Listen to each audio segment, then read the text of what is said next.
It influences how you act. It influences the very genesis of your emotional profile. Yeah. So when you are afraid, and when you are worried, and when you're all hope is lost, I can't train or even be active for the next 6 or 8 weeks, and man, what if this becomes perpetual, and what if I never get rid of this stuff? You might be very surprised by the science of how much that affects your life in ways you're not even necessarily conscious of. Totally. And the exact opposite is true. Mm-hmm. It's not like we're saying, Carrie's whole point is not to say COVID's nothing, I've got this. It's to plant a very serving, strong, forward traction mindset in her unconscious, which then affects her emotional profile, her mood, all of which are healing agents, her actions, her behaviors, etc. That is step number 1. Yeah, and let me put this into practical application very, very simply. And this is our 4 pillars. I'm just going to give it to you a different way. In the morning, write down the vent. Write it out in the morning.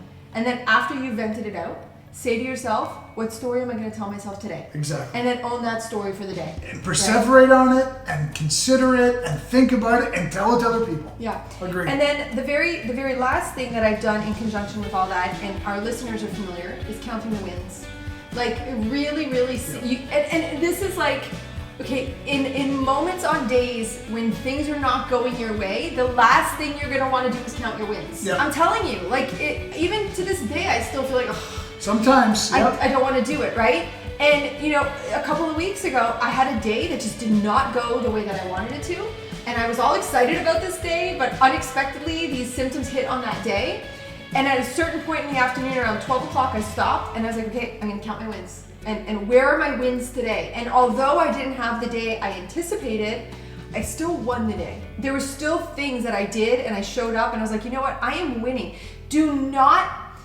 I feel this so emotionally, and I hope you can feel the context of feel it through the airwaves.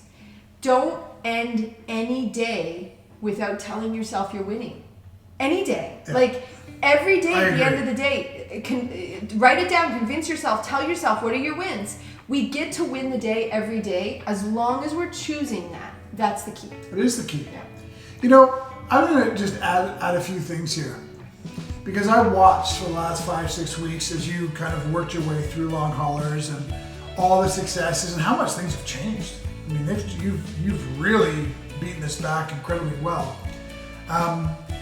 It's a splice to consider. Like, for example, when you had finished quarantining and you did go back to the gym. We live in Florida. Gyms are open. Okay, you can not like that if you choose. That's up to you. But in the state of Florida, gyms are open. So once the quarantine was done and all was kind of normalized again, you went back to the gym, and you couldn't necessarily train to the same capacity. There was a bit more fatigue involved, or a lot more fatigue involved. There was maybe some coughing, or your throat and your lungs started feeling very pressurized, etc., which caused you to maybe lessen the intensity or the volume of what you were doing in the gym that day. And look, it's not nothing. These are some of the most important and valuable mindset lessons we could possibly teach you. You had 2 options at those moments. Option number 1 is what I dare say most people pick. They get frustrated. The narrative they start telling themselves is, why can't this just be normal again? God, I just wish I could train the way I'm so frustrated. Guess what? That becomes a cyclical antagonist for those symptoms. It increases frustration. It increases lung pressure. It increases anxiety. Mm-hmm. Instead, what I watched you do is count the wins. You know what? It wasn't my full capacity, but here are the things that I'm going to enumerate, and there's 13 of them. No matter how small, these things it was awesome I could do this today. And your mood changed. Yeah. Your symptoms diminished. I hope everyone listening and watching right now is really understanding. Yeah. These are slight modifications to the way we think and the way we behave. But man, do they ever add up and compound like interest over time. They change your life. Yeah. So much. Like, I can't even... So let me just say this quick story. So I have adopted what I'm referring to as Recovery 365. And this whole, it's basically every single day I am focused on my recovery for 365 days because I don't want to put a timeline on it. If I just commit 365 days to showing up and healing and recovering, I'm going to close the gap on the time of that, right? So I'm saying that to you guys, like to say that it's amazing what happens when you bring something into the top of your mind awareness and you just allow it to be there in a powerful, choice-oriented way. What am I choosing today? And think about it on a given day. Your actions and your behaviors are just going to change. It's the science of it. It's like, it's everything just Brian just said. It's the science behind it.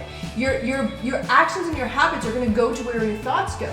So if every single day I wake up, I feel empowered, and I own the narrative around Recovery 365, it's going to naturally demonstrate changes on a day-to-day basis. And it's already shown up like that, right? So as you're listening right now, whatever your thing is that you're wishing to shift, that you're wishing to change, I implore you, decide like blank 365 and just show up every day in a conversation with yourself about it. Because in what we talked about, the vent it out, learning language, the counting your wins, the asking yourself the selection of the story for the day, you're going to experience change. Commit to it for a year. Well said. I'm telling you, it's going to blow your mind. Commit to it for a year. You know what? Sometimes I think our job is to disagree with every other expert in the world. Like, I mean that. Because all you see, we're talking about committing to something for a year. Mostly what you see is how to lose 60 pounds in 6 weeks.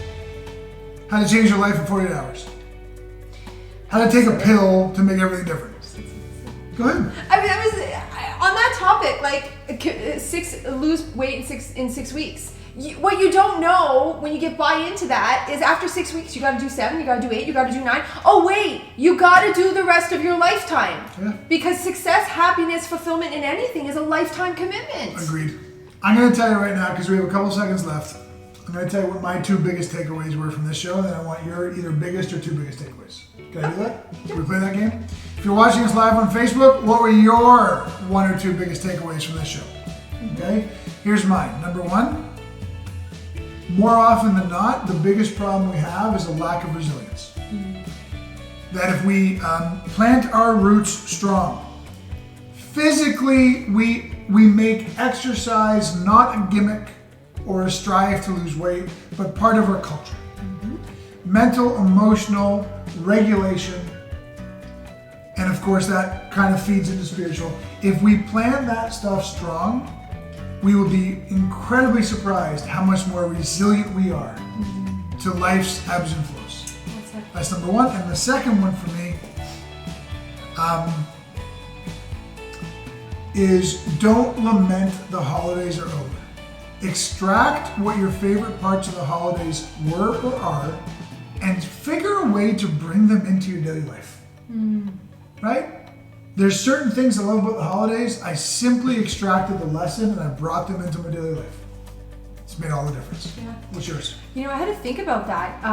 I actually am just gonna, I hope this is gonna come off in a way that inspires you, because that's how I intend it. The right story is in you. You just have to start telling it. Well said. Like, it really is. You know, you have to make the choice every day to ask yourself, what story am I choosing? What narrative am I choosing? What language am I choosing today? Ask yourself that every day, because the right story is in you to get what you want. The serving story, the powerful story. You just have to